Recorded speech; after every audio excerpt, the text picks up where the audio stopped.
Innal hamdalillah nahmaduhu wa nasta'inuhu wa nastaghfiruh. Na'udzu billahi min shururi anfusina min sayyiati a'malina may yahdihillahu fala mudilla lahu wa may yudlil fala hadiya lahu. Asyhadu an la ilaha illallah wa la syarika lahu. Asyhadu anna Muhammadan abduhu wa rasuluh. Allahumma shalli ala Muhammad wa azwajihi wa dzurriyyatihi kama shallaita ala Ibrahim wa ala ali Ibrahim innaka Hamidum Majid. Wabarik ala Muhammad wa azwajihi wa dzurriyyatihi kama barakta ala Ibrahim wa ala ali Ibrahim innaka Hamidum Majid. Rabbi shrah li sadri wa yassir li amri wa hlul 'uqdatam min lisani yafqahu qawli, amma ba'du. Syukur kepada Allah Subhanahu wa taala kerana pada malam ini dapat sama-sama kita berkumpul di sahabat kita untuk kita sambung perkongsian dan pengajian kita yang telah lalu. Telah kita tinggalkan pada bulan yang lepas daripada subjek ataupun madah fiqh al-at'imah wal ashribah, ilmu tentang pemakanan dan peminuman, manakah yang boleh dan manakah yang tidak boleh. Dan saya kira kita telah kongsi banyak perkara sejak pada awal dulu ya, bermula daripada perkara yang paling asas ialah asal hukum makanan dan minuman, itulah harus. Al-aslu fil at'imah wal ashribah al-hil wal ibahah ma lam yakun dalilun ala tahrimuha. Asal makanan dan minuman itu adalah harus dan halal selagi mana tidak ada dalil ataupun bukti yang benar-benar mengharamkannya. Saya dah baca beberapa ayat Al-Quran bersabit dengan hal itu dan juga hadis-hadis Rasulullah sallallahu alaihi wasallam ya. Kerana hukum asas sesuatu, bahkan hukum-hukum yang keluar dalam syarak selepas itu semua berasas pada nanas yang diriwayatkan. Of course lah daripada ayat-ayat Al-Quran. Kerana dalam Quran ada banyak ayat tentang pemakanan dan peminuman. Ya. Ada ayat yang am, ada ayat yang khas. Ayat-ayat yang am ni merujuk kepada ayat-ayat Allah Ta'ala memerintahkan kita supaya makan yang halal-halal dan makan yang baik-baik. Dan saya dah baca ayat itu ya. Ada 5 ayat sekurang-kurangnya Allah Ta'ala suruh makan yang baik, makan yang halal, makan yang baik, makan yang halal ya. Al-Baqarah 168, Al-Baqarah 172, Al-A'raf 31, Al-Mu'minun 51, Al-Ma'idah 88. Semua Allah Ta'ala perintahkan supaya kita memakan yang halal dan baik. Ya ayuhan nas kulu mimma fil ardi halalan tayyibah. Wahai manusia, makanlah di atas muka bumi yang halal lagi baik. Ya ayyuhalladzina amanu kulu ya ayyuhalladzina amanu kulu min tayyibati ma razaqnakum. Wahai orang-orang yang beriman, makalah daripada apa yang kami rezekikan kepada kamu yang baik-baik. Wa kulu mimma razaqakumullahu halalan tayyiba, dan makanlah apa yang Allah Ta'ala rezekikan kepada kamu itu yang baik-baik, yang halal-halal. Ya ayyuhar rusul kulu minat tayyibat wa'malu salihan. Wahai para rasul, makanlah yang baik-baik, of course lah yang halal-halal, dan beramallah yang soleh-soleh. Makan yang baik dulu, baru amal yang soleh. Dia very connected to each other. Tak mungkin orang yang beramal soleh dia makan benda yang haram. Makan benda haram ni boleh jadi jenisnya haram dan ataupun daripada sumber yang haram. Tak mungkin lah. Dia very connected. Makanlah yang baik-baik, amallah yang soleh-soleh. Ya.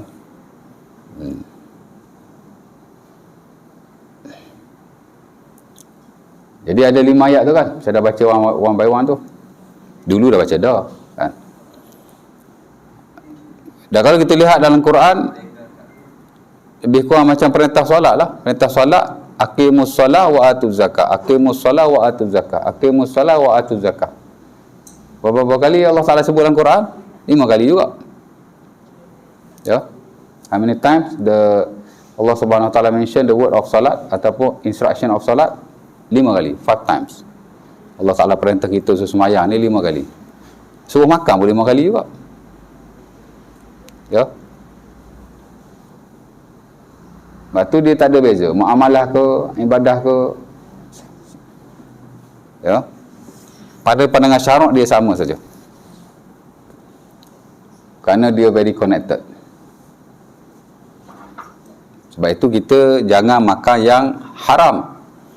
Jenisnya haram atau sumbernya haram. Takut-takut tak boleh nak beramal soleh. Betul tak? Ya. Orang tua kata perut gelap. Kalau makan benda haram aja, perut jadi gelap lah. Macam mana iman nak masuk? Kalau iman tak masuk, macam mana kita nak beramal soleh? Ya.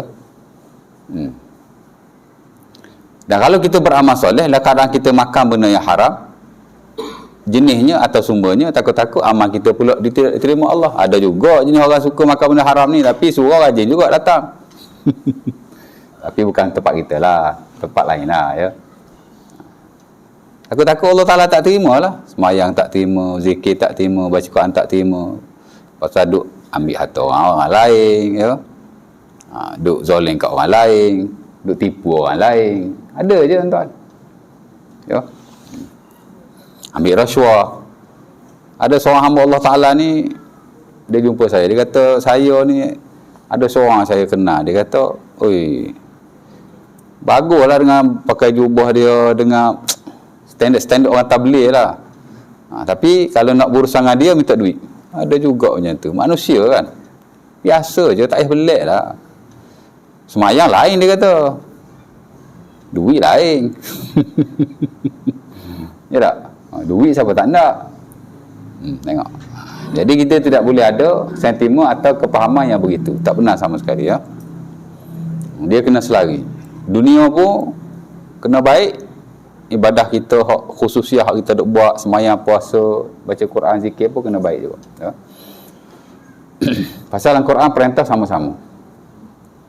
Kalau 5 kali Allah Ta'ala perintah solat, bak makan dan minum pun 5 kali juga, ya. Dan Nabi amat-amat menitik beratkan makanan yang haram ataupun tidak halal, ya. Nabi SAW dilarang memakan harta zakat. Nabi dia boleh terima hadiah kalau nak hadiah ke dia.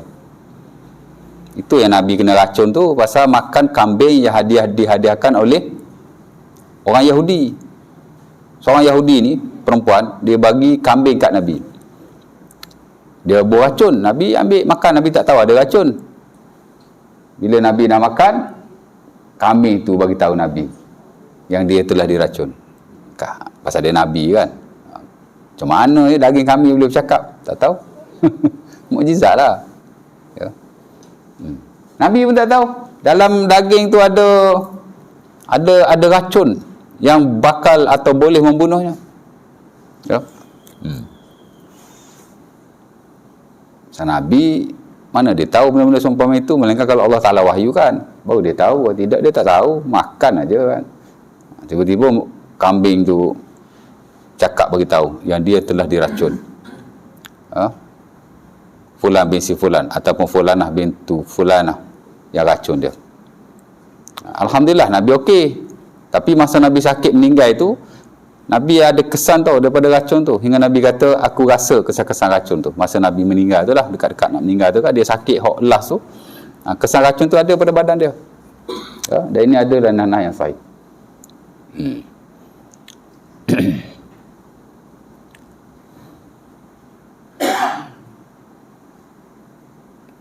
Baik. Jadi apa tadi?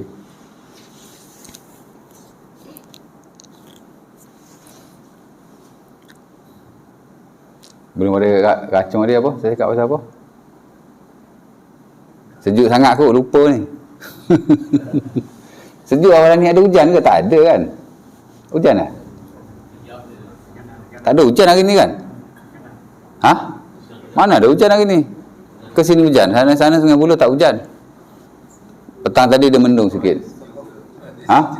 Tutup lah. Nak terkencing lah. Sejuk. Hana tak tahan sejuk.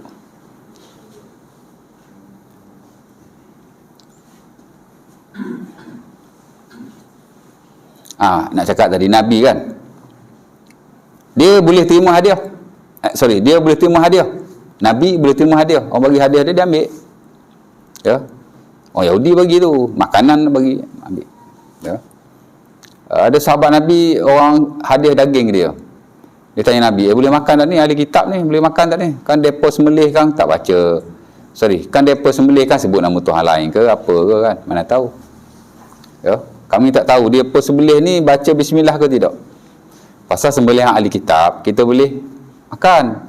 Dengan syarat dia sembelih tu tak menyebut nama selain Allah. Kan kita dah belajar dulu syarat-syarat sembelihan. Pertama sekali ialah yang sembelih tu mesti Muslim atau kitabi. Muslim atau ahli kitab. Jadi ahli kitab dia bagi daging, kita boleh ambil. Dia sembelih tak tahulah ke mana dia sembelih. Okey tak okey ni? Tak apa, ambil je. Ya. Yang tak boleh ni selain ahli kitab. Kalau kita tak yakin dia sembelih dengan cara yang betul atau tidak, dia tak boleh sembelih lah. Kok dia orang lain sembelih ke apa kan, kita tak boleh makan. Tapi ahli kitab ni ada rukhsah sikit di situ. Ya, Allah Taala benarkan dalam Quran. Jadi ahli kitab ada bagi lagi. Jadi ahli kitab bila dia bagi daging pada Rasulullah, Rasulullah ambil je. Ahli kitab bila dia bagi daging dekat sahabat Nabi, sahabat ambil, tapi dia muskil lah, boleh ambil tak boleh ambil ni. Depa baca bismillah ke tidak? Nabi kata, samu antum wa kulu. Kalau kamu tak tahu dia baca bismillah ke tidak, kamu yang baca bismillah. Lepas tu makan lah.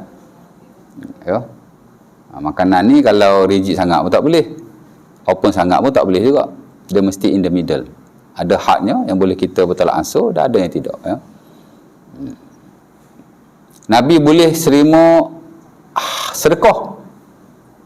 Hadiah, sedekah samalah mana pemberian orang padanya. Tapi Nabi tak boleh terima harta zakat. Bukan Nabi seorang lah, anak cucu dia semua tak boleh. Ya.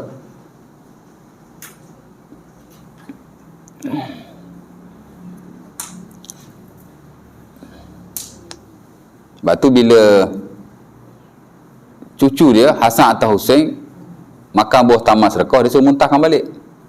Kakhin ama alimta anna sadaqah tahrumu alaina, atau kama qala Sahih Bukhari, Nabi suruh dia muntahkan balik.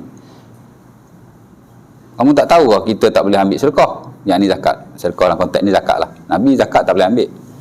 Jadi zakat bagi Nabi haram dan anak cucu dia. Jenis tu halal lah, buah tamak, nasi, gandum, tapi daripada sumber yang haram lah. Pasal zakat Nabi tak boleh ambil. Kalau Nabi ambil, dia jadi sumber yang haram. Jadi walaupun dah termakan, Nabi suruh muntahkan balik. Pasal sumber tu haram, jadi makanan tu tetap haram. Jenisnya halal, tapi sumber dia haram. Makanan dia ada dua, satu jenis, satu sumber. Ya. Jadi betapa Nabi begitu mengambil berat tentang pemakanan, jenisnya dan sumbernya. Jangan bagi masuk dalam badan kita. Ya. Kita okey je, zakat kita boleh terima kalau kita asnaf lah. Tapi kalau kita tak boleh terima, orang bagi, jangan ambil juga. Ya. Ni banyak kes juga kan. Ada misi bantuan datang, nak bagi bantuan lah kepada jemaah surau, orang yang miskin, ibu tunggal atau seumpamanya. Dia pun amanah lah kepada SU. SU tolong carilah siapa-siapa yang susah area kita ni. SU pun bubuh nama seorang. Dia pun member dia belaka. Member ni hak ada harta, hak kaya, masuk juga. Duit ada puluh ribu dalam bank tabung haji, masuk juga. Apalah. Ya. Memanglah duit tu bukan zakat. Tapi tak boleh juga pasal kita tak layak kan. Dia niat datang tu niat nak bagi bantuan kepada orang susah. Jadi bagilah yang betul-betul layak. Ni banyak berlaku. Ni saya cerita tempat saya lah. Dan saya yakin berlaku juga di tempat-tempat yang lain. Pasal kita orang madu kat kita. Di mana Ustaz? Nama masuk semua kawan-kawan ni. Dia minta saya suruh bagi tahu. Hak bagi tu pun daripada surau sekian, saya mengajar juga kat surau tu. SU dia baik dengan saya. Tapi kita malah nak cerita kan. Tak payahlah, dia dah bagi, ambil lah, nak buat macam mana kan. Tapi lain kali kena hati-hatilah. Kena ceritalah kalau dia datang lagi sekali, nak bagi bantuan, cakap kat dia, suruh amanahkan orang lain. SU ni tak boleh percaya juga. Dia taruh kawan-kawan dia, mana boleh. Ya. Oh, bukan duit zakat, dia kata. Duit hadiah, duit sedekah. Sama saja, ya. Hadiah. Zakat ke, sedekah ke, hadiah ke, tak boleh, ya. Baik. Jadi Nabi amat mengambil berat. Ya, pasal dia Nabi. Dia adalah contoh dan tauladan yang baik kepada umatnya. Jadi tak mungkinlah dia menyuruh orang lain atau memerintahkan sahabatnya untuk melakukan hal yang begitu, tiba-tiba dia melanggarinya. Tak bolehlah, ya. Itu ada nanas yang umum lah, ya. Perintah-perintah am. Jadi makan-makan ni pun kira Islam ni agama yang amat tersusung dan teratur sekali. Bukan hanya ia menyusung hak kehidupan kita dari sudut kerohanian, ibadat, khususiah. Tapi juga hal-hal yang lain. Ya, tapi juga hal yang lain, termasuk bab makan bahkan. Bahkan sebahagian syariat ialah bersabit dengan makan. Bila kita belajar bab makan dan minum, dia mesti memang kita ada di subjek fiqhul at'imah, the science of food. Ya. Mana makanan yang kita boleh ambil dan consume dan yang kita tidak boleh. Mana satu, kan? Dan saya dulu universiti masih ajar fiqh makan dan minum. Dululah. Saya ingat 5 years. Subjek tu tak ada orang nak ajar, dia pass kat saya. Dulu saya pun tak minat juga. Saya dulu fiqh ibadat. Tapi dah kita kena ajar fiqh makan minum ni, jadi kena ulang kaji balik, baca balik, hafal balik, cari balik hadis-hadis yang ada. Ya. Jadi dia satu subjek yang penting, ya. Dan saya kira sebahagian termasuk ustaz-ustaz juga ada tak berapa tahulah setengah-setengah perkara, ya. Kan dia satu ilmu yang penting sekali, ya. Ada 5 bab kalau kita kira dalam syariat ni. Bahas pasal makan saja. Ya. Pertama, bab makan dan minum tu sendiri, hukum hakamnya, hadis-hadisnya, nanas yang ada, kaedah-kaedah yang ada, metod-metod yang ada, satu bab yang besar. Ya. Satu bab penyembelihan, makan juga. Ya. Ahkamuz zabaih. Satu bab perburuan, buru, makanan juga. Mungkin dalam perburuan hari ni tak berapa ni sangat. Tapi dulu-dulu memang mereka mencari makan dengan berburu. Kan? Lepas tu bab korban, babul adhiyah, makan juga. Betul tak? Ke tak makan korban? Makanlah. Korban khusus sabit dengan raya haji ataupun ibadah haji, korban, babul udhiyah, satu bab yang besar juga tu, ya. Terus sekarang ni mungkin tak timbul lah pasal lambat hari raya haji. Esok-esok nak raya haji, baru kita nak tanya itu, nak tanya ini, kan. Babul akikah, bab akikah, akikah anak yang lahir, makan juga tu, ya. Berapa dah tu? 5 situ. Kalau tolak Hokson ni jadi 4 lah. Dia 5, satu lagi dia panggil babul walimah, bab walimah. Anak kita kahwin ataupun kita sendiri kahwin, kita bagi orang makan. Jadi ada 5 atau 6 bab pasal makan saja.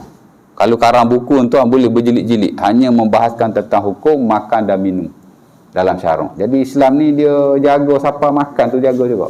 Of course lah halal haram tu, bab nombor 1 hukum makan dan minum tu bincang halal haram dulu.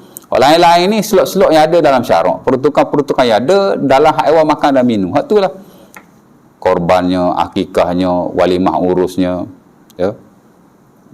Perburuannya dan penyembelihannya. 5 bab makan minum, campur satu lagi bab hukum akal, jadi 6. Bab besar juga, tuan. Ya. Dan walaupun kita belajar hanya basic-basic saja. Baik. Jadi ada ayat yang umum. Kemudian ada ayat yang khas.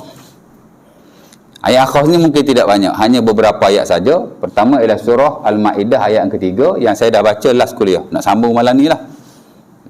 Dan satu lagi surah Al-An'am 145, yang mana Allah Ta'ala jelaskan. Tadi perintah makan halal, makan baik. Makan halal, makan baik. Makan halal, makan baik. Allah Ta'ala nak pasok dulu dalam kepala otak kita ni. Mu mesti makan yang halal, mu mesti makan yang baik. Ya.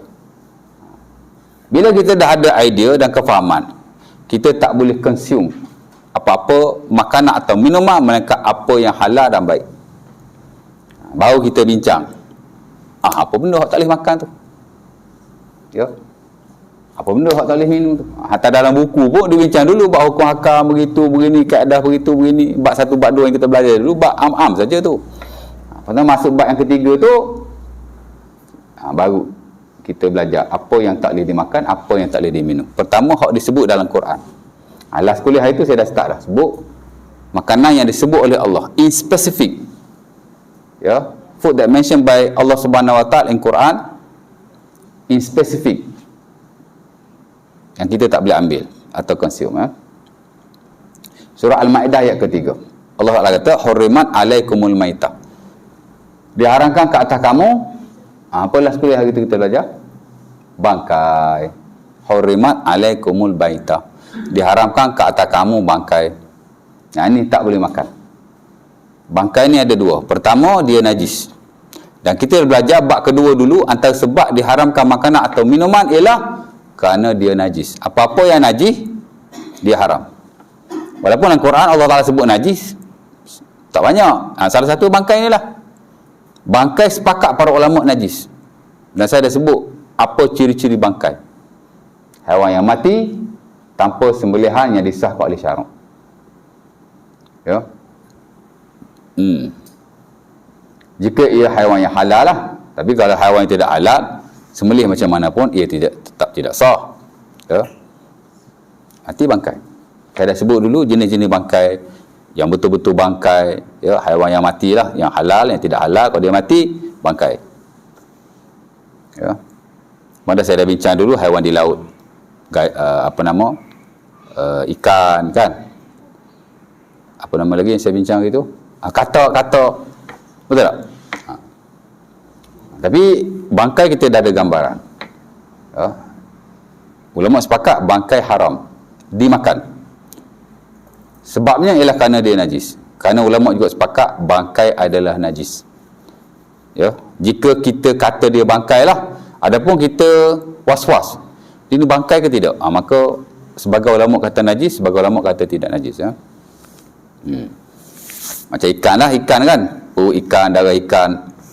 Itu ulama tak sepakat najis ke tidak, bangkai ke tidak. Tapi makan tetap tak boleh makan. Bukan salah tu. Darah dan perut ikan ulama tak sepakat najis atau tidak najis. Ya. Boleh makan atau tak boleh makan. Itu tak sepakat. Ala kulihal, kalau kita yang masak, kita basuhlah. Tapi industri-industri hari ni banyak dia basuh-basuh gitu je, tak belah perut, blender dengan darah-darah, blender dengan perut-perut. Dan fatwa kita pun mengharuskan, kerana agak sukar bertan-tan ikan nak dibasuh satu persatu. Siapa nak buat kerja tu? Kan? Dia cuci je, lepas tu dia blend dia. Ya? Lepas tu, hari tu ada seorang ustaz terkenal, dia kata, ikan ni kalau kita makan dengan perut dengan darah, kita makan benda haram, masuk neraka. Ramai orang jawab balik, termasuk saya sendiri. Saya jawab tu, seorang tanya, ada satu surau dia tanya. Saya jawab, saya masuk dalam Facebook. Ngasih saya kena hentam. Ya. Hukum ni simple aja, ya. Tak susah mana pun. Ilmu hak paling lapang sekali. Ilmu fiqh lah, kan. Ya. Kalau kita makan, kita basuhlah. Tapi kalau ia melibatkan industri, tak apalah. Ha? Ni kepul ekor ni bukan susah sangat nak basuh. Mana kita tahu, industri kepul ekor pun industri besar juga. Kadang-kadang dia basuh juga, dia cuci juga. Tapi tak tahulah kan. Ya? Melainkan kalau kita buat kajian, buat research, kita pergi ke sana. Ya? Kita pun tak tahu kan. Tapi fatwa membenarkan industri-industri untuk dia tak mengeluarkan darah ikan ataupun mengeluarkan perutnya. Ya? Pasal benda tu tak sepakat. Ikan ni macam mana ni? Ya? Tapi kalau haiwan darat, confirm. Kalau dia haiwan tidak halal dimakan, mati. ataupun dia halal dimakan tapi tidak disembelih dengan sembelihan yang sah di syarak, dia tetap bangkai. Itu sepakat. Ya. Jadi hak sepakat ni kita confirm lah, tapi hak tak sepakat sikit sebanyak kita boleh lah betul lah ansur. Baik, bangkai ya. Malam ni baru nak masuk yang kedua, lepas tu Allah sebut hurimat alaikumul maitah wad dam, diharamkan ke atas kamu memakannya kerana dia najis, ya, dan darah wad dam. Ulama sepakat darah memang tak boleh dimakan, dan menjadi tradisi orang Arab dulu, bila dia menyembelih haiwan, dia akan menadah darah-darah haiwan yang dia sembelih, kemudian dia akan bekukan dan dia jadi macam keju. Tak tahulah dia buat macam mana, tapi ada dilakukan oleh mereka, ya. Zaman dulu mana ada peti ais tak tahu, saya pun tak tahu, ya. Tapi mereka memang dah makan darah. Bukan mereka makan darah macam minum macam tu, tak. Mereka bekukan, dia jadi macam keju lah, macam tu, macam limpa lah, macam hati kan, darah juga tu, macam tu lah. Tak tahu dia beku macam mana, saya pun tak tahu, ya. Jadi darah memang sepakat para ulama tak boleh makan, sama macam bangkai, kerana dia has been spoken by Allah. Allah sendiri sebut diharam ke atas kamu, yakni makan bangkai darah. Kalau Allah Ta'ala sebut, siapa boleh lawan? Tak ada seorang pun yang atas muka bumi ni, tak ada seorang pun atas muka bumi yang akan kata darah boleh dimakan. Tak ada, ya. Sepakat darah tak boleh dimakan, consensus, unanimous agreement, solid, confirm. Tapi ulama tak sepakat darah ni najis atau tidak, ya, selain dari darah haid. Anda faham tu? Fiqh ni dia teknikal aja begitu, ya. Satu sudut clear, ulama semua kata A, tapi satu sudut yang lain, hak ni kata A, hak ni kata B, ya main gitu je kan, ya. Sebab tu kalau kita belajar dasar-dasar ilmu hukum ni, mahal ittifaq, mahal ikhtilaf. Kat mana ulama hak setuju belaka, hak mana ulama setuju separuh, tak setuju separuh. Dia kena tahu tu, ya. Sebab tu Ali bin Abi Talib dalam sebagian asar dia kata la khaira fil fiqhi illa tafahum. Tak ada guna belajar fiqh kalau dia tidak faham. Faham tu merujuk kepada faham kaedah yang diletakkan oleh para ulama dalam ilmu fiqh. Ilmu tu satu hal, faham tu, cara faham tu, ya. Hak bagi pendapat kata perut ikan, ada ikan makan masuk neraka ni pun bukan orang biasa-biasa tu dapat gelaran atau jolokan faqih Malaysia tu. Tapi saya pun garu kepala juga, mungkin dia tersalah lah kan. Manusia akan buat silap, ya. Human stays human, manusia dia tetap manusia. Sebab tu kita tak boleh mengangkat seseorang, ya, ataupun taksub kepadanya, ataupun kita nak melebih-lebihkan dia berbanding orang lain, ya. Dan kita beri open belajar dengan sesiapa sahaja, ya.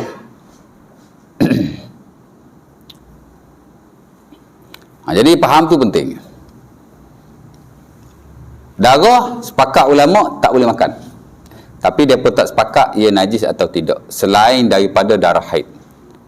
Darah haid memang sepakat ulama najis. Takkan ada ulama yang kata darah haid ni suci, tak ada. Sama macam hak tadilah, sepakat para ulama haiwan darat, jika ia halal dia mati tanpa sembelihan yang sah, jika ia tidak halal dia mati najis ataupun bangkai. Najis, sepakat dia bangkai. Tapi hak laut tak sepakat. Macam ni juga, ulama sepakat darah haid najis, tapi ulama tak sepakat darah selain haid.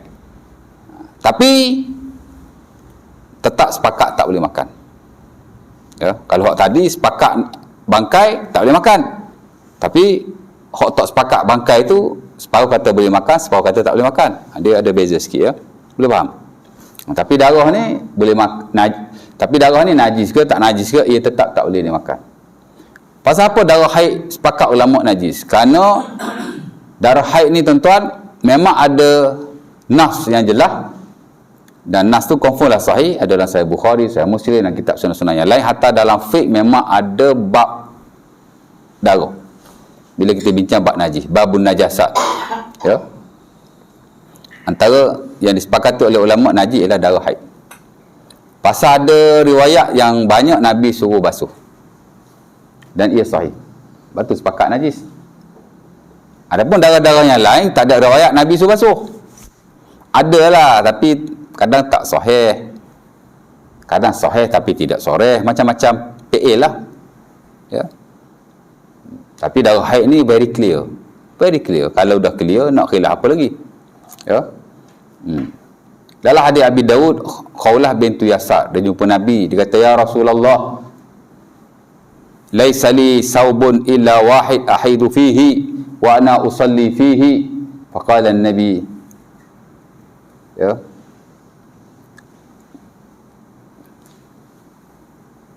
idza dhahaba anki dam faghsili mawdi'ahu wa salli fihi.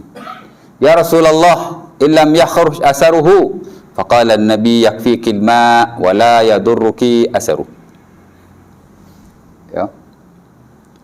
Khawlah bintu Yasar ni perempuan lah, sahabiah. Dia pergi jumpa Nabi. Dia kata, wahai Rasulullah, aku hanya ada satu pakaian saja. Pakaian ni lah yang aku pakai di luar, dan aku haid dengan pakaian ni, dan pakaian ni jugalah aku solat selepas aku haid. Ya. Jadi macam mana aku nak buat?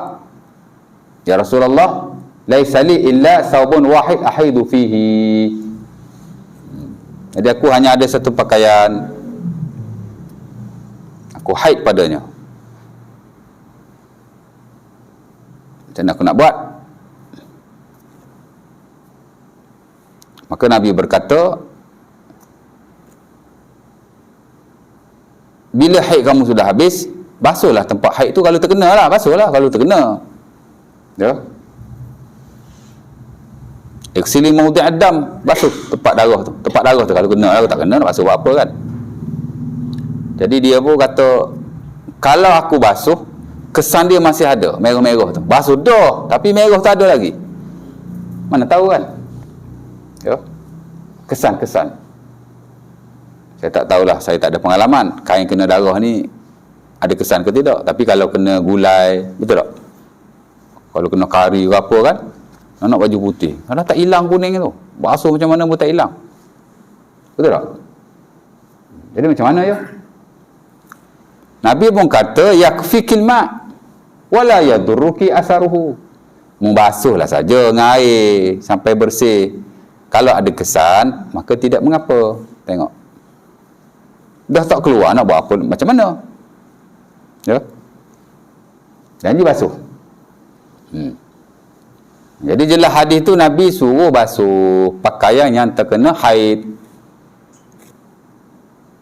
Sama juga lah hadis yang lain daripada Asma, Sahih Bukhari atau Muslim.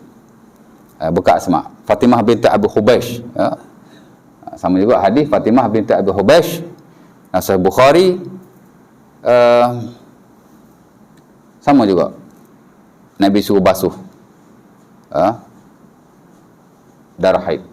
Tahautuhu summa taqrishu bil ma' summa tandahu summa tusalli fi. Nabi ditanya, ya Rasulullah,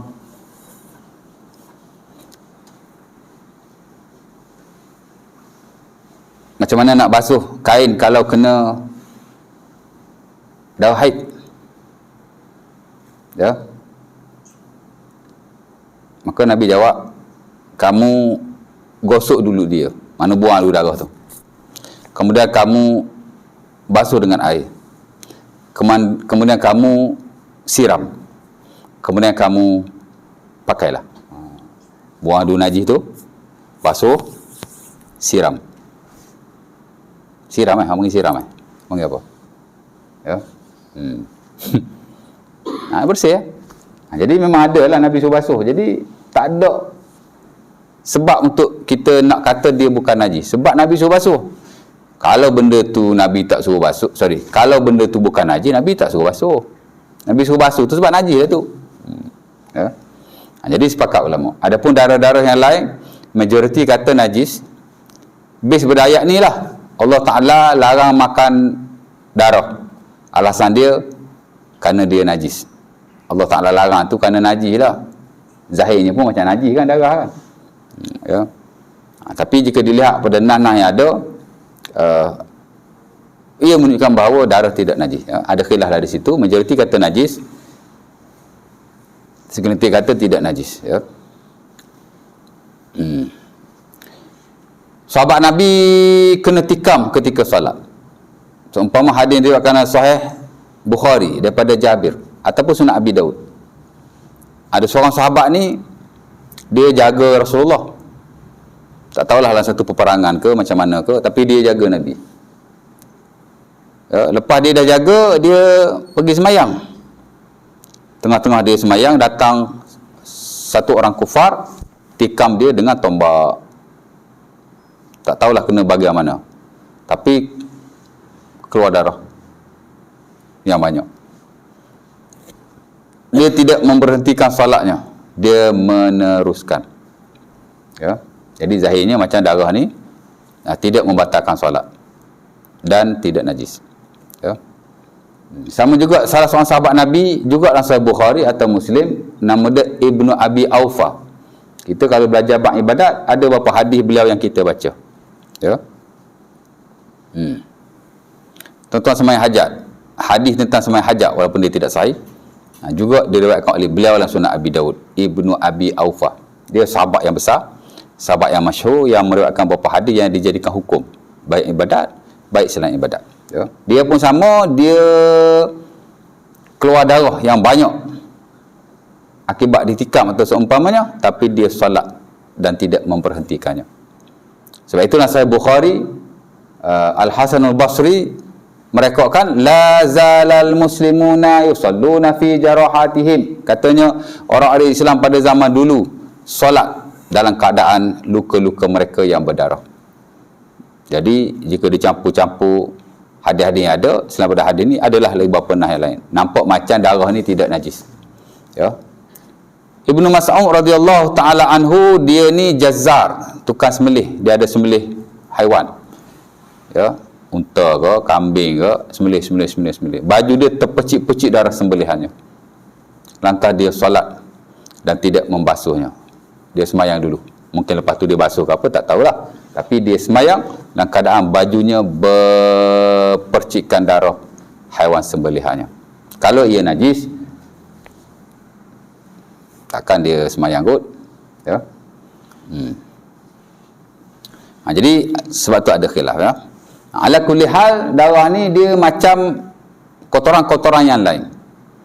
Of course lah, kita selaku manusia biasa, kita tak suka kotoran-kotoran seumpama itu. Nak kata najis ke, nak kata tidak najis ke, itu pilihan masing-masing base kepada ilmu dan kepahaman masing-masing. Ala kulli hal, kebiasaannya kita akan basuh. Macam yang ingus kita, betul tak? Ingus kena baju, biar je. Tak payahlah basuh, dia kan bukan najis. Kita basuh juga, ya tak? Ludah pun sama juga, ludah. Walaupun ludah ni dia bukan najis, tapi Nabi larang ludah dalam masjid. Ya, berdosa, dan dia dosa yang besar, ludah dalam masjid. Dia panggil al-mukhat fil masjid. Ya. Batu Nabi suruh ludah kat lengan baju, ludah kat kain sapu tangan. Kalau nak ludah juga, Nabi kata ludah tapi kambus dengan kakimu. Kerana masjid Nabi pasir. Bolehlah kalau tak ada pilihan, tapi lepas ludah tu kambus. Pasal apa Nabi suruh kambus? Ada imam, tuan-tuan, Nabi pergi di satu kabilah, masuk dalam masjid tu, Nabi tengok imam tu, tuan-tuan, lepas dia semayang, dia meludah dalam masjidnya dan dia tidak mengambusnya. Nabi kata, hadza la yasluh ayyakuna imamukum. Nabi kata, hadza la yasluh ayyakuna imamakum. Ya. Baris pun kena baca bagi betul juga. Tak.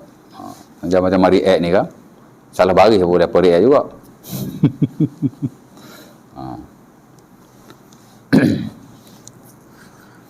Tapi saya kalau nak react okey je. Tahu react? Tahu tak react? Sekarang orang suka react aja kan. Kalau isyak lah. Tapi nak react kena cari salah kita lah kalau kita ada. Tapi tak apa, kita mengaku lah kalau kita salah kan. Nabi kata orang ni tak boleh jadi imam kamu. Pasal apa? Pasal dia meludah di masjid. Ya. Dalam masjid mana boleh ludah walaupun masjid tu pasir. Masjid mesti dijaga kebersihannya, kehormatannya. Amara Rasulullah bibina'il masjid fiddur wa ayunazzaf. Aisyah sebutlah hadis Abi Daud, Nabi suruh buat masjid atau tempat solat yang khas dalam rumah. Ini untuk wanita lah. Tapi Nabi kata jagalah kebersihannya, jangan dibuat kotoran di situ. Perempuan kan ya, dia digalakkan solat di rumah kan, biar ada satu tempat masjid dia lah, dia panggil Masjidul Bait, masjid dalam rumah. Masjid itu merujuk pada tempat solat yang khas. Kita pun kalau ada ruang, kita buat satu slot, satu ruang untuk kita semayang, anak kita semayang di situ. Bukan semayang fardu lah, kita semayang fardu kat masjid surau lah. Ini untuk anak kita atau isteri kita nak solat, atau kita nak semayang sunat di rumah pun, kalau ada satu specific space, satu ruang yang khas untuk kita khususkan, itu amat-amat digalakkan. Nabi suruh. Ya. Kalau ada ruang lah. Kalau tak ada, nak buat macam mana ya tak? Ya. Kita ni biasa semayang kat ruang tamu. Ada, saudara saya ada seorang saja. Memang dia buat satu ruang khas, dia tak pagar macam, apa dia panggil tu? Macam beranda. Tepi rumah dia tu, rumah dia besar sikit lah. Dia buat. Memang situ ada sejadah siap-siap. Itu Masjid Fiddur, Masjidul Bait. Ya. Sebab tu setengah lah, tapi tidak semua.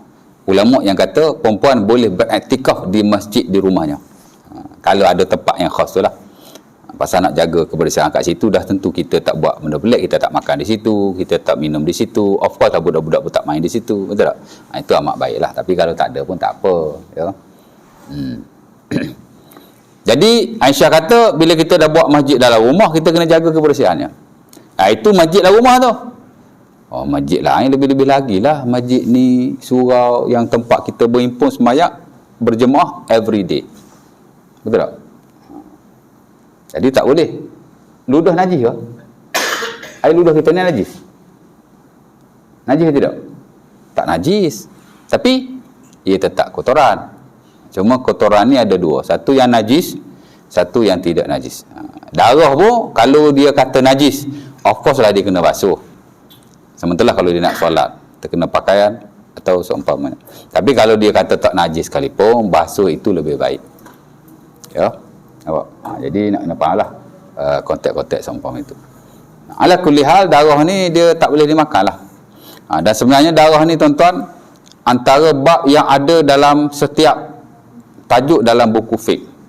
Dalam bab taharah kan kita belajar darah ada. Dalam babun najasat, bab najis, wala mubahah. Darah ni najis ke tak najis? Masuk bab semayang pula, babus solah, the chapter of prayer. Ada lagi bab darah. Bila kita semayang, kena darah, batal ke tidak semayang kita? Bincang lagi. Tapi dia relate kepada najis tu lah. Hak mana kata darah najis, batal solat. Kerana antara syarat asal solat ialah kita mesti solat, bersih pakaian, bersih tubuh badan dan bersih tempat solat. Betul tak? Tapi hak kata tidak najis, tak batal lah.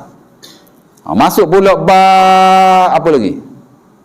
Tadi bab taharah tu bukan hanya bab najis. Bab haid pun ada bincang juga. Darah haid ni sepakat najis. Masuk bab semayang, adakah darah membatalkan solat? Masuk muamalat pula, ada pula bab darah. Bab bi'idam, bab jual beli darah. Darah ni kita boleh buat trading tak? Apa hukum bila kita jual beli darah? Ada pula bab dia.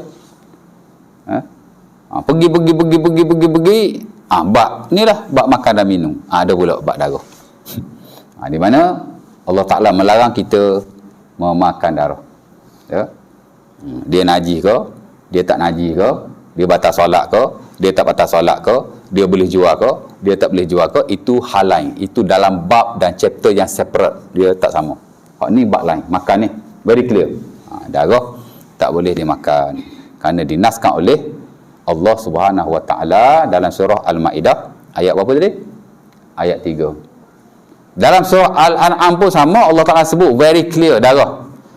Qul la ajidu fima uhiya ilayya muharraman ala ta'imin yat'amuhu illa maitatan au daman masfuhan. Allah Ta'ala kata benda yang tak boleh dimakan, satu maitah, sama macam ayat Al-Ma'idah tu juga, bangkai. Satu lagi daman, darah. Tapi dalam ayat ni Allah Ta'ala bagi sifat darah tu masfuhan, darah yang banyak. Batu bak darah ni sebenarnya kalau kita pergi in detail, ada 3 pendapat ulama. Pertama yang kata darah ni najis, banyak kok, sikit kok najis. Ada sebang kata darah ni tidak najis, banyak kok, sikit kok tidak najis. Ada sebagian ulama dia in the middle, dia modest opinion, mana dia tengah-tengah. Darah ni dia kata kalau dia sikit dia tidak najis, kalau dia banyak baru dia najis. Kenapa pula? Itu Allah Ta'ala kata daman masfuhan, darah yang banyak, yang memancuk-mancuk. Jadi ada 3 pendapat ulama lah di situ, ya. Ala kulli hal, ia tetap tak boleh dimakan. Al-Ma'idah ayat 3 Allah Ta'ala sebut, Al-An'am ayat 145 pun Allah Ta'ala sebut cara khusus. Di samping ada lagi 8 makanan merujuk kepada haiwan juga yang tidak halal dimakan. Jadi pertama bangkai, kedua darah. Habislah 2 tu. Hurima alaikumul maitah wad dam. Yang ketiga, next kuliah, walah mul khinzir, daging babi. Itu kita bincang next kuliah nantilah. Daging babi ni macam mana? Babi tu sendiri dikaitkan pula dengan anjing, apa nanas yang ada, dan apa penilaian kita kepada haiwan-haiwan seumpama ini, ya. Najis ke dia, tak najis ke dia? Kalau kita semayang anjing atau babi lalu depan, semayang sah ke tidak? Macam-macam tuan. Jual beli pula boleh ke tidak? Ya, kulit dia kalau kita samak, najis ke tidak? Of course lah, makan. Tapi sama juga dengan darah tadi, dan juga bangkai yang disepakati, nak kata najis ke, nak kata tak najis ke, ia tetap tak boleh dimakan. Pasal ni Allah Ta'ala sebut pasal makan. Soal kenapa dia tak boleh dimakan tu soal lain. Itu kita buat elaboration sendiri. Ulama yang bagi pendapat, bangkai ni tak boleh makan pasal dia najis, darah ni tak boleh makan pasal dia najis, contohnya, ya. Kalau tak najis sekalipun, ia kotoran. Islam bukan hanya melarang kita makan benda-benda yang najis, tapi kalau tak najis pun kotoran, ia tetap tak boleh dimakan. Air liur pun boleh makan lah dalam mulut kita. Apa kita ludah nak makan balik boleh? Haram. Ingus kalau duduk dalam hidung boleh lah, terlangkuk masuk. Tapi kalau dah dikeluarkan, makan balik boleh? Tak boleh, haram, ya. Sama juga dengan daging babi. Najis ke tak najis, ulama khilaf. Majoriti kata najis, segelintir kata tak najis. Antara yang kata tidak najis ialah tokoh nombor 1 dalam mazhab Syafi'i. Siapa?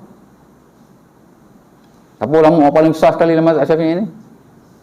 Tak tahu. Tuan-tuan mazhab apa ni? Syafi'i ke Hambali? Siapa ulama nombor 1? The biggest scholar in Syafi'i sect? Siapa? Ulama besar sekali dalam mazhab Syafi'i siapa? Imam Syafi'i? Bukan. Imam Syafi'i kaedah dia saja kita pakai.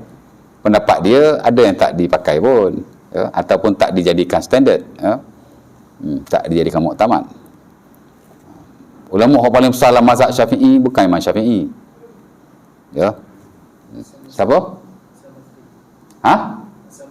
Hasan Basri. Hasan Basri bukan mazhab Syafi'i. Hasan Basri dia level atas pada Imam Syafi'i lagi. Imam Syafi'i bawah, dia level tabi'in. Imam Syafi'i dengan Imam Hasan Basri level bawah Imam Syafi'i lagi, ya. Hasan Basri itu tabi'in, dia Nabi turun sahabat. Ada sahabat-sahabat yang besar kan. Ada Ibn Abbas, ada Ibn Mas'ud, ada Ibn Umar. Turun sahabat tabi'in. Kita ada Hasan Basri, ada Ibrahim Nakhai, ada Atha bin Abi Rabah, ada macam-macam lagi. Dia second level after the Prophet. Turun bawah lagi tu geng-geng Abu Hanifah, Imam Malik, sezaman dengan dia. Bawah lagi baru Imam Syafi'i. Imam Syafi'i dengan Hasan Basri jauh. Imam Syafi'i pun tak sempat jumpa dengan dia. Dia level top lagi. Tak ada kena-mengena tu. Tapi baguslah bagi jawapan. Imam Nawawi lah. Sepakat ulama mazhab Syafi'i, tokoh nombor 1 mazhab yang mana semua pendapat-pendapat yang kita guna dalam mazhab hari ni Syafi'i, semua pergi kepada beliau. Beliau lah pemurni mazhab Syafi'i yang paling agung sekali. Itu dapat title the greatest scholar in Syafi'i sect. Sekira-kira kalau pendapat dia bercanggah dengan pendapat ulama-ulama yang lain, dia didahulukan. Yang kedua, Imam Rafi'i. Al-Imam Rafi'i kalau bergabung dengan Syafi'i, itulah the strongest opinion, pendapat paling kuat sekali, tak boleh digoncang dan digoyah lagi. Tapi kalau dua-dua ni khilaf, kena dulukan Nawawi. Ya, pasal Nawawi dia ada kelebihan tertentu, especially hadis. Dia hadis memang terror lah, champion lah. Rafi'i tak lawan. Ya. Nawawi dia kata najis, Nawawi dia kata babi bukan najis. Kalau kita terkena tahi dia, kencing dia basuh sekali saja, macam tuan-tuan kena najis-najis yang lain.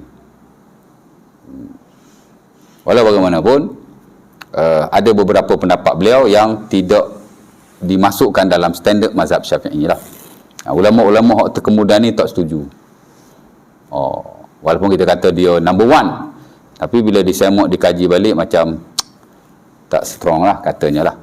Jadi samalah kan, kita suka pada seseorang, tapi kalau dia salah juga, ataupun dia tak tepat, kita tak sokong juga. Baguslah kan. Tak ada syarat ulama-ulama yang terkemudian sokong bulat-bulat apa yang diputuskan oleh ulama terdahulu, tak ada syarat. Kalau kita ada hujah yang lain, kita boleh keluarkan pendapat yang lain. Pasal ni hanya pendapat. Adapun dalam Quran dan hadis Nabi, yang Allah Ta'ala sebut daging babi saja. Daging babi. Badan babi, najis babi tak disebut. Cuma majoriti mengkiaskan, kalau daging tu haram dimakan, kenapa ia haram? Mestilah kerana dia najis. Kalau daging najis, takkan orang lain tak najis kot? Betul tak? Jadi macam tak logik. Daging najis tapi tahi tak najis, kan pelik tu. Tapi masing-masing ada hujah masing-masing lah ya. InsyaAllah ta'ala. Jadi saya rasa masing-masing setakat itu dulu.